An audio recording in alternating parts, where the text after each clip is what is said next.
Pedro Sánchez is a mastermind of deflecting attention, particularly from corruption, from the local level to the regional level to the national level. We're really sick and tired of being called fascist and racist when we cannot pay our rents, when we have inflation, and we have this issue with migration and integration. We've had corruption across the board, but now it's costing lives. And this is a fight for freedom. This is a fight for freedom. Hello, I'm Georgina Mumford, and I'm delighted to be joined today by women's rights consultant Maria Reglero. Welcome, Maria. Hi, Georgina. It's great to be with you. Maria, I wanted to kick off by asking you about the Spanish government's recent announcement that they intend to restrict social media for under 16s.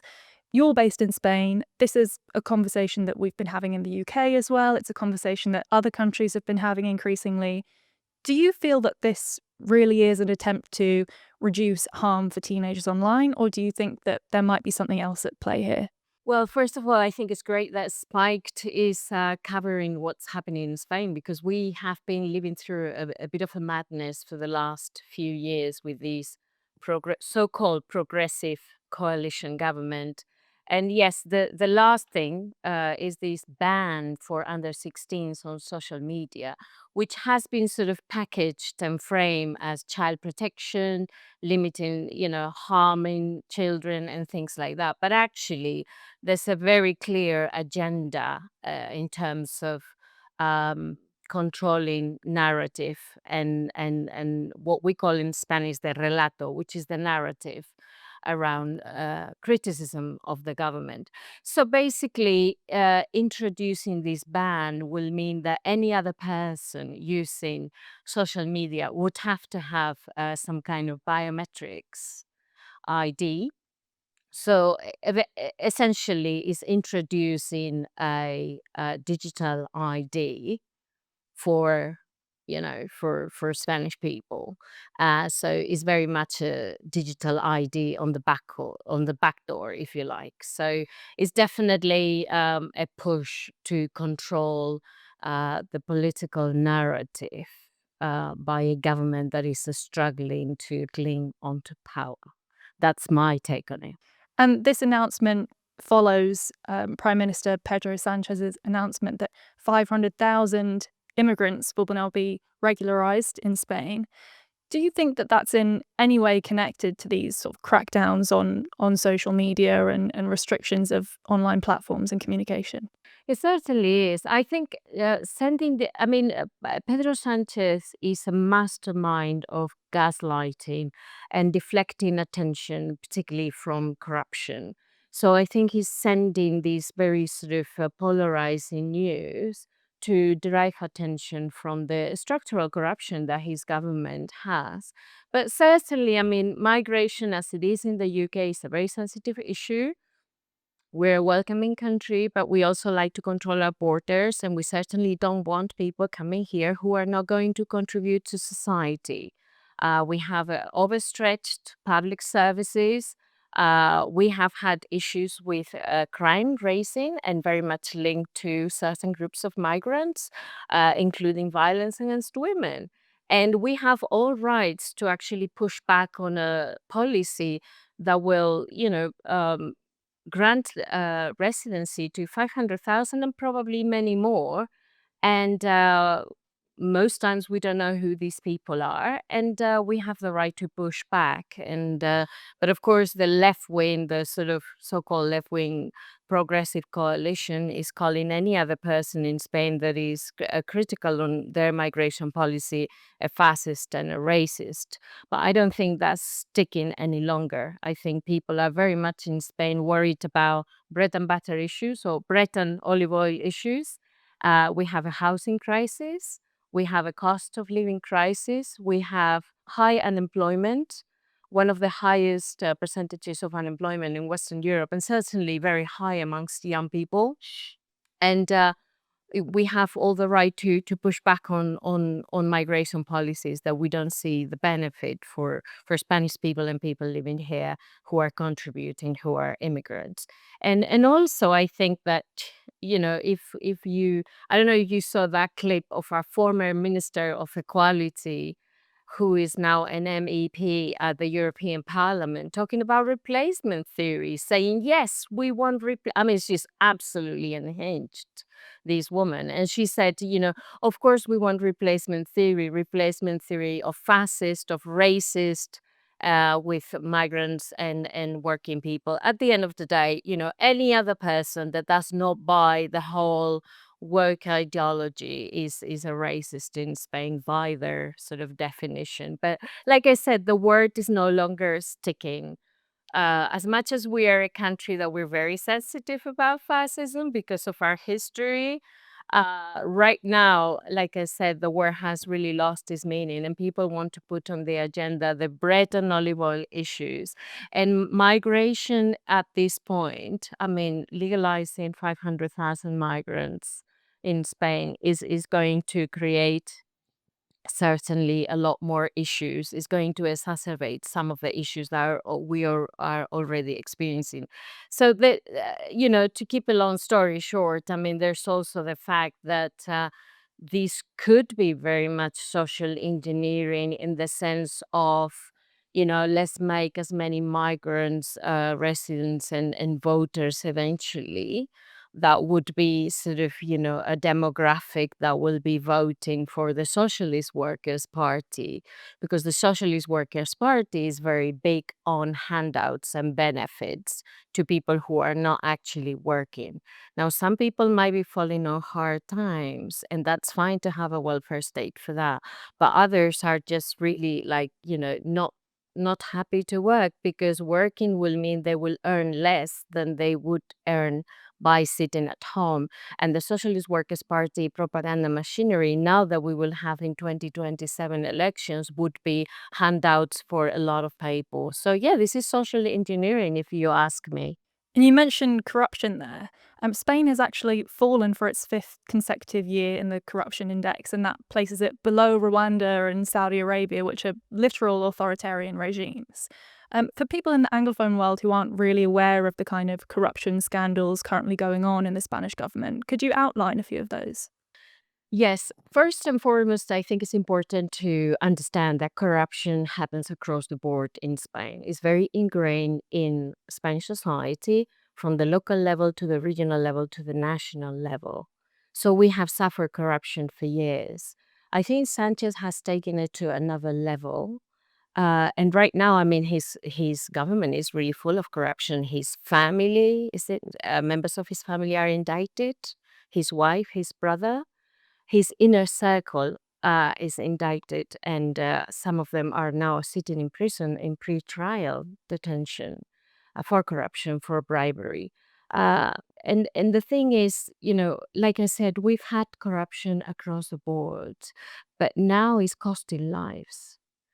If we think about, the terrible tragedy accident that happened on the 18th, um, uh, you, you you you have to look at that, and look at corruption and see the link, because our former transport minister, Jose Luis Avalos, he's in prison.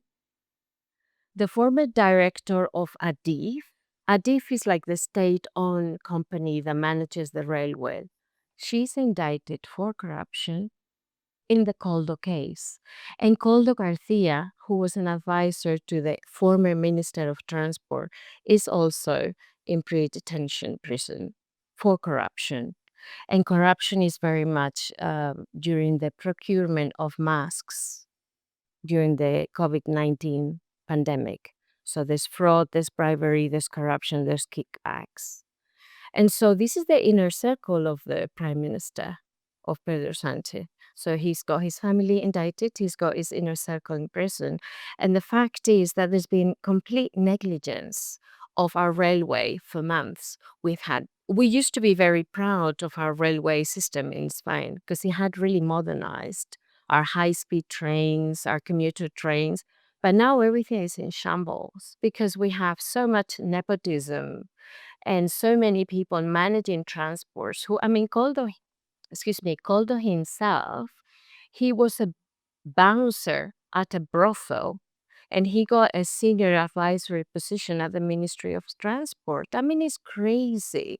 We have a brain drain in Spain. When Pedro Sánchez says we used to be a country of migrants, I'll say, excuse me, we are still a country of migrants. We still have many young people having to leave the country because of widespread corruption and nepotism. It's a country where we hardly ever see meritocracy. So you have people living, and then you have this bouncer who worked as a bouncer in a brothel, being an advisor to the Ministry of Transport. And our actual Minister of Transport is Oscar Puente spends all his time on Twitter, on X, insulting everyone that disagrees with his government. And he's even admitted to using his team to monitor people's comments of him online.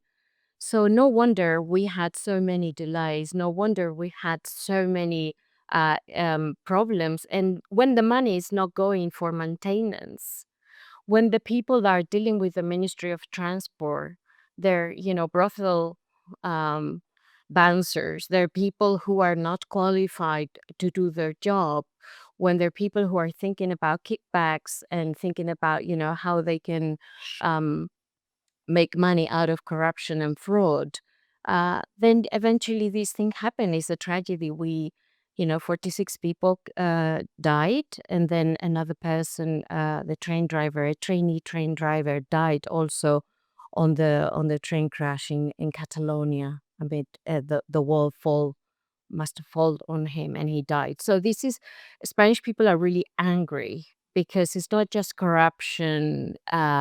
The usual corruption we had is actually costing lives, if you know what I mean. And of course, another controversial topic that you talk about a lot is Spain's gender self ID policy. Could you outline where Spain is at with that and whether you feel that there's a kind of mismatch between what institutions implement and how the Spanish people might actually feel about this issue? Oh dear me. This coalition government is meant to be the most feminist government in the history of Spain. But of course, there's so many cases of women in prostitution being put in public agencies, also in the Ministry of Transport, at the taxpayer pocket.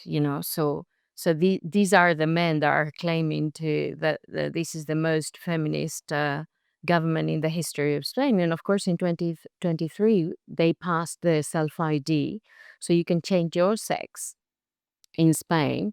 If you're 16, no questions asked. You can do it, I think, as young as 12 if your parents consent. But of course, a child cannot consent to changing their legal sex. We have the whole shebang of the pharmaceutical industry where children have access to cross-sex hormones, puberty blockers. And if you're a psychologist in Spain and you don't explore why a child or a youth would be struggling with their identity, if you do that, you could be fined up to 150,000 euro because you must affirm their gender identity. So we've had self-ID since 2023, and we know for a fact that there's some male prisoners who are sitting and even sex offenders in women's prisons in Spain. But of course, there's a lot of opacity by the government in terms of these data. And, the women's movement pushed back big time, as they did in the UK. We were not as successful as in the UK, but we pushed back big time, and we still do. And of course, there's been a lot of deplatforming, a lot of cancel culture, just the worst side of, I think in the Anglosphere, because of what's happening in the US, in the UK, places like Ireland, New Zealand, Australia, in the sort of as English speaking Western media, we don't tend to hear about how woke ideology has played in Spain. But I tell you, is probably being one of the worst places. And with self ID, the hard left Podemos party pushed the gender identity ideology for years, which was extremely polarizing. And now they're really pushing the critical race theory, which they have in the past. But I don't think it really um, uh, it was really as successful, if you like. But now they're really, with the migration debate, they're really pushing the critical race theory. And like I said, I think in the last elections in the autonomous community of Aragon, they didn't even get 1% of the vote. They got less than 1%. So people are really sick and tired of woke. We're really sick and tired of being called fascist and racist when we cannot pay our rents, when, we have inflation. Most jobs are very precarious, and we have this issue with migration and integration as well as many other Western countries. And this is a fight for freedom. This is a fight for freedom. As a Spanish person, I tell you, we've had rights for 5 minutes. I was born in 1971. And of course, I didn't live through the dictatorship. My parents did. I lived through democracy, and I've known a better Spain. It wasn't perfect, but it was certainly much better than now. Pedro Sánchez and his coalition Frankenstein government, they really want to crack down on freedom of speech. And even me talking to you right now, I mean, I'm sticking my head above the parapet. And I know if they find out, I will get backlash. But at the end of the day, we have to fight for our freedoms, because generations of Spanish people fought for us to be able to have freedom of speech. And I'm not going to give away my freedom of speech. And I will criticize the government as I have criticized governments of other political colors. It's no longer a left or right issue, if you ask me. I think it's tyranny against the people. Maria, the last thing I wanted to ask you was whether you think the situation in Spain has concerns broader Europe, as it were. Should we all be watching this and worrying about it, or is it just a symptom of our times, as it were?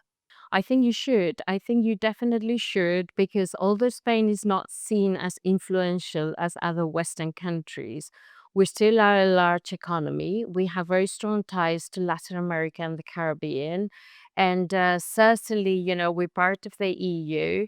And we're a democracy with one of the Western democracies. And I think that whatever happens in Spain, it would be important for the other Western media, and particularly English speaking Western media, to pay attention to. I think Pedro Sanchez is very nervous because he's tried to create these golden boy sort of globalist persona, if you know what I mean, for years.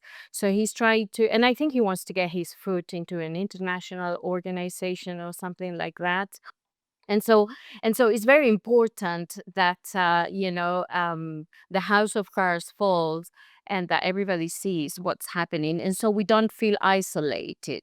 And also, what's happening in Spain has implications for other countries. I mean, 500,000 migrants being legalized in Spain, and the European Commission is already pushing back on that. I mean, it has implications for the Schengen sort of um, space as well. So I think we are too connected in this world. So I certainly appreciate Spiked. I appreciate, the attention to what's happening here, because it is important. And like I said, this is a fight for freedom, for humanism, for democracy. Maria, thank you very much.